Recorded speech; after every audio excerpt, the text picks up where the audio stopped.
लढत आणि संघर्ष चढ उतार हा आयुष्याचा भागच आहे. त्यांच्याशिवाय आयुष्याला काय अर्थ आहे?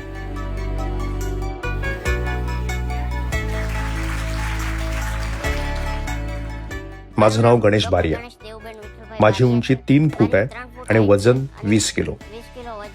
मी माझं MBBS पूर्ण केलंय आणि मी सध्या भावनगर मधल्या सिव्हिल हॉस्पिटलमध्ये मेडिकल ऑफिसर म्हणून काम करतोय.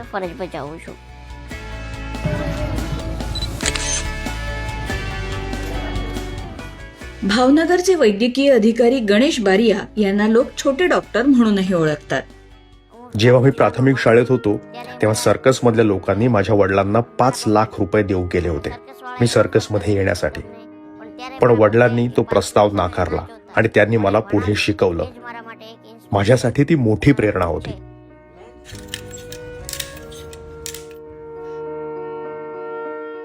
गणेश यांना कमी उंचीमुळे लहानपणापासूनच चेष्टेलाही सामोरं जावं लागलं.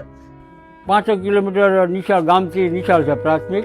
તો પહેલાં ધોરણમાં બેહાડવા જાય તો ભણાવતા એને તેડી હાલી ન હોય કે થાકી જાય, પછી ઘડીક કંજા બેહાડે, ઘડીક હાંડીઓ કરે, એમ કરી અમે એને બીજા ત્રીજા ચોથા 5મા ધોરણ સુધી ભણાવ્યો.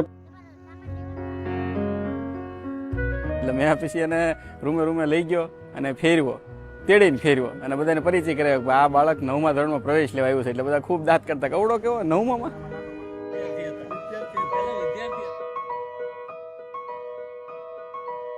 वैद्यकीय शिक्षण मिळवण्यासाठी तर गणेशना बराच संघर्ष करावा लागला.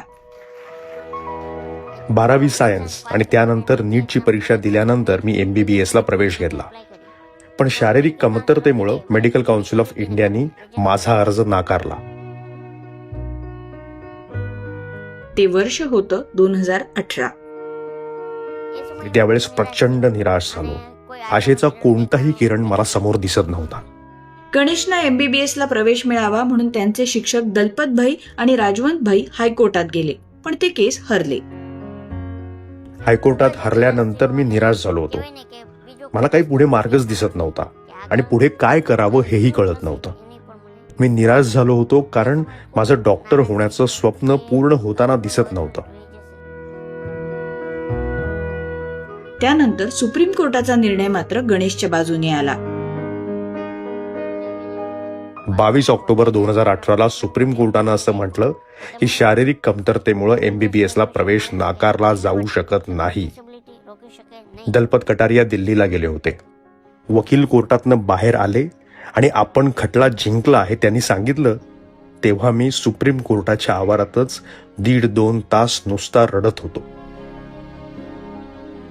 भावनगरच्या ज्या कॉलेजमध्ये MBBS ला प्रवेश घेतला होता, आज त्याच कॉलेजमध्ये गणेश मेडिकल ऑफिसर म्हणून काम करतायत.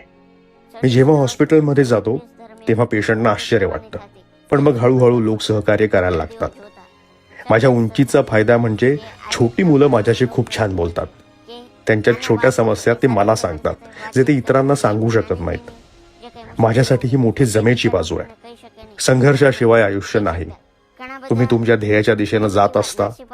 अनेकदा अपयशी झाल्यासारखं वाटतं, पण मला वाटतं की ध्येयाच्या दिशेनं चालत राहणं हेच आयुष्याचं उद्दिष्ट असावं. અને કંઈક પ્રાપ્ત કરવું એ જ આપણું જીવનનું ધ્યેય રાખીએ.